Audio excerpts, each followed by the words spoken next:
Dünya Türkmenleri. Dünya Türkmenleri.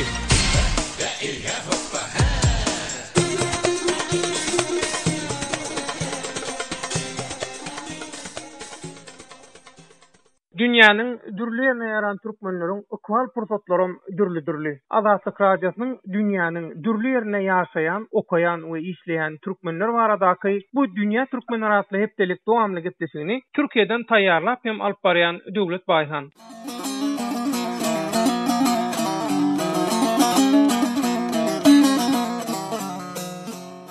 Hormatly radio dinleýijiler, siz Azatlyk radiosynyň Dünya Türkmenleri gepleşigini dinleýärsiňiz. Gepleşigimiziň bugünkü temasy Owganstanyna jeňçileriň howpy asyndaky türkmenlere bildirilýän aladalar. Bilinçli goloýda Owganstanyň batky vilayatyna degişli Marşak etrawyna jeňçiler hüjüm edipdi. Owganstanyna söwüşçileriň hüjümlerinden gaçyp Türkmenistandan haray gözläp serhet ýaka gelen soňam ýylyň aýdan Owgan türkmenleriniň okwaly dünýä türkmenlerini nähili gyzyklandyrýaka. Eýsem ata-babalary Türkmenistandan Owganstana geçip, soňam Owganstandan Pakistan, Türkiýe hem Arap ýurtlaryna göçen türkmenler kyn ýagdaýdaky öz kowum gardaşlary barada nähili alady edýärlerkä.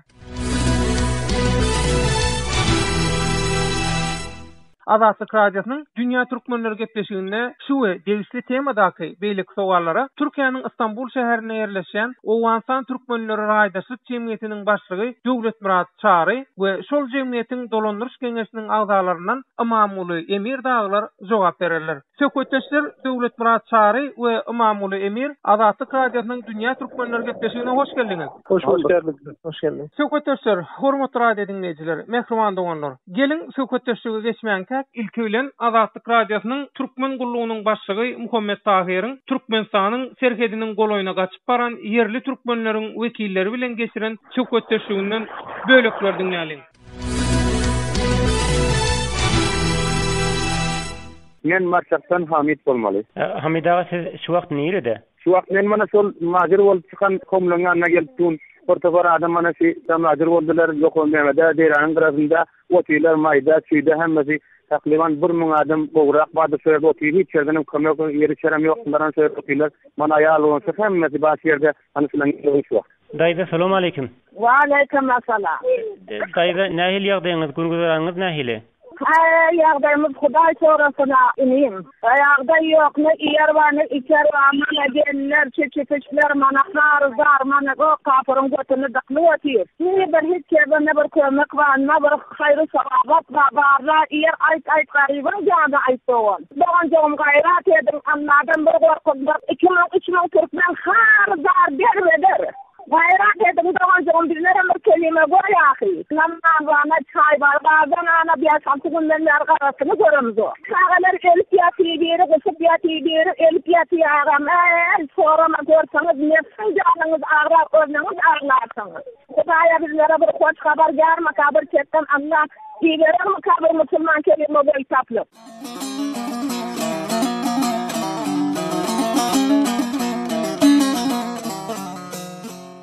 Hormatly radio dinleýijiler, mehriban doganlar, siz Azatlyk radiosynyň Dünya Türkmenleri gepleşigini dinleýärsiňiz. Gepleşigimiziň bugünkü temasy Owganstanyna jeňçileriň howpy asyndaky türkmenlere bildirilýän aladalar. Gepleşigimiziň mehmanlary Türkiýanyň Istanbul şäherine ýerleşen Owganstan türkmenleri raýdaşlyk jemgyýetiniň başlygy Döwlet Murat Çary we şol jemgyýetiň dolandyryş geňeşiniň agzalaryndan Imamuly Emir daglar. Ine söhbetdeşler, ýa-ni dinlediňiz, şol Owganstanyny türkmenliň jeňçiliň hüjümine duçar bolup Türkmenistanyň serhetine baranlary soň şo taýda kyn ýagdaýda galyp, dürli kynçylyklary başdan geçirip, häzir hem öz owalaryna ýygyna dolanan barada maglumatlar barda. Ine siz emeşdendiňiz şu maglumatlary. Ata-babalar Türkmenistandan Owganstana geçip, soňam Owganstandan dürli ýurtlara ýaýran türkmen diasporasy we türkmen köpçüligi we şolaryň birini sizler şu Istanbulda ýaşap beren siziň hem jemgyýetiňiz bar. Ilki bilen başlyk Döwlet Murat Çary senden maglumat alaly. Şu Owganstanyna şeýle uruş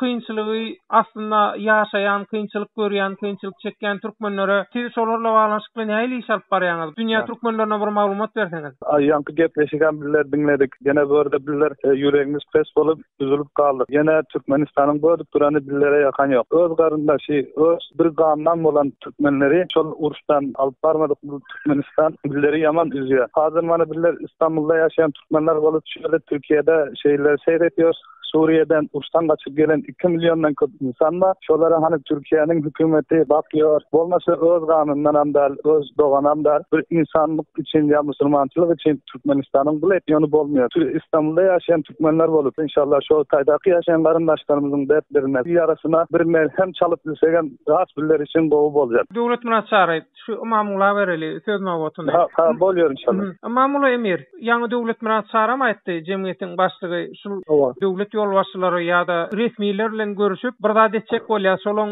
ýarasyna merhem sürjek bolýar ýa-da. Siziň pikiriňize görä, ina sizem jemgyýetçilik işleri bilen işçen gatnaşyp gören Türkmen hökümine hökman döwletlerden garaşmalymy? Bir jemgyýetçilik guramalar hökümine, Türkmen köpçüligi hökümine näme edip bolar? Şu arada maglumat beräýsiň. Oğlum assalamu aleykum. Azaltyk radiosu hemme dünýä türkmenlerine köp salam aýtýar. Awganistandaky doganlarymyň gynçylyklaryny maglumat berdiňiz, habar berdiňiz, bizler eşitdik, ýüregimiz agrydy. İnşallah bizlerin böyle dünýä türkmenlerine de eşitdirip, inşallah oğlum Awganistanda edilen şunyarak elimizden gelen hyzmatlarymyzy edip, öýde mektepler sarlap, siralan bilen kömekler ýerip, rodaçylykda elimizden gelen bilen doganlykda çörden elimizden gelen maýdalary kömek ýerip, inşallah bizler ýene-de şu doganlarymyza, ýaranlarymyza elimizden gelen hyzmaty Türkiýede ýaşulylarymyza bir meslihat edip, öýde nämek elimizden gelen bir hyzmat bolsa, elimizden gelen köşüş etjek ýöne öz ýüregimden şunu isleýän ki, iň başda şu serhatda bolan garyndaşlarymyza, Türkmenistan halkyndan, doganlarymyzdan isleýäris ki, öz doganymyz, öz ýaranlarymyz şolara inşallah eýe boladyn. Şonu men isleýän Azatlyk radiosu bolup şonu habar berseňiz, eşitseler sizlerden köp hoş boljak. Bizlerim inşallah Türkiýede bolup elimizden gelen hyzmaty, dogany edip durjak şu wagtda nasip bolsa. Hamida, siz Türkmenistan'a zada yüz tuttunuz mu bir aňyryk biz az wagtda motor pena beräýär ýa-da kömek sorap zat yüz tutuldymy Türkmenistan'a? Hava Türkmenistan'a da maýtdyk. Olara mana ýanymyzdaky serhady ýoldaşlar bilen gurulmasak, olar şu ýokdan çözülmege biz säýip bilmez ýok, billere mana ýokdan ýaly ýok, çözülmeli ýok, biller dertimiz bir kere bölümüzü şöý dedi. Hiç kömekden olardan hiç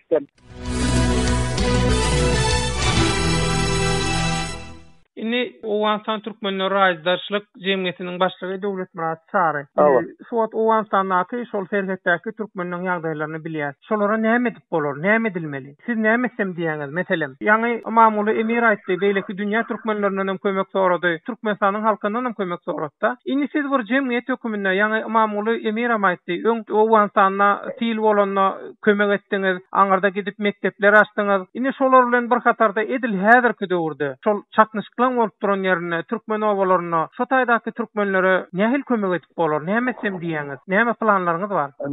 Böyle daha inşallah nasip olsa şehirdeki, Türkiye'deki hükümetlerin konsolosluklarına başvurmak gerekli. Yine birileri böğürden edip bildiğimiz yine her türlü kömeğe, her türlü yardımı etmekçi. Yine gerekirse mana Türkiye'deki Türkmen konsolosluğuna gidip aytmalı. Yine her bir yerde yaşayan, dünyanın her bir tarafında yaşayan Türkmenler bile iyiye çıkmamız gerekir. Türkmenlerin bunun yanak zulmüne koymamalar gerekiyor. Onlar için indi şuradaki yaşlılarımız bile, aksakallarımız bile oturup bir maslahat etmek gerekiyor. Son böğürden näme diýsek bolsanym, şoňa göre tiýarlyk etmemiz gerekiyor. Ama bu Emir siziň pikiriňiz nähili, näme edilmeli? Birleşmiş Milletlerimizin yardımlarından bizler bir hat ýazyp derneğimiz bolup, bördäki ýaşlylarymyz bilen bile barıp ziyaretlerinde bulunup bir hat ýazyşdyryp inşallah şonu köşüşinde bolup näme elimizden näme hyzmat geler ýanak bolsa, maddi we manevi, olaryň şüpille ýaşlylarymyza, ýaş keçilerimize hiç bolmasa öýden jaýdan gaçyp barypdyr şunu ýa bolsa watanymyz olan Türkmenistana bolmasa iň ýakyndaky bir mülke hiç bolmasa näme etmek ýerine Türkiýemize ne şekilde bildir ortada galmaz ýa-ni eýe çykmanyň çaresini arayjak elimizden gelen hyzmat etjek bolup inşallah köşüş etjek ýaşlylarymyz inşallah kömege bile.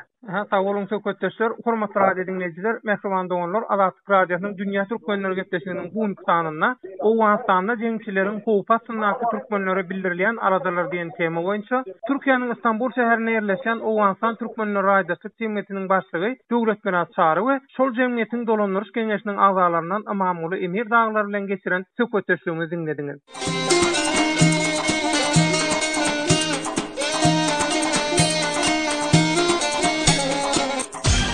Dünýä Türkmenleri. Dünýä Türkmenleri.